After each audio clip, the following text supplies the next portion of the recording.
वसनवाहनकुङ्कुमचन्दनैर्विविधरम्यरसैरभिपूज्यतं त्वरितमारभताभ्युदयोत्सवं द्विजवरैः पितरौ सह सद्मनी.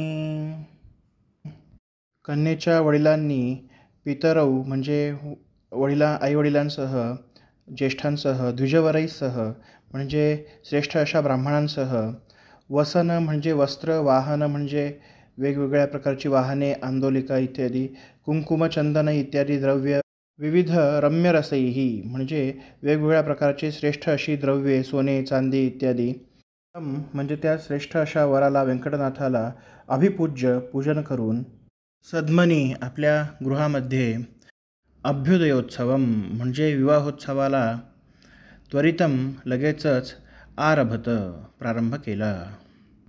कन्यापित्याने आपल्या वाडवडिलांसह, श्रेष्ठ अशा ब्राह्मणांसह आपल्या घरी वस्त्र, वाहन, कुंकुम, चंदन, वेगवेगळ्या प्रकारचे सोन्या चांदीची आभूषणे इत्यादी द्रव्यांनी वराचे म्हणजेच व्यंकटनाथाचे पूजन केले आणि लगेचच विवाहोत्सवास प्रारंभ केला.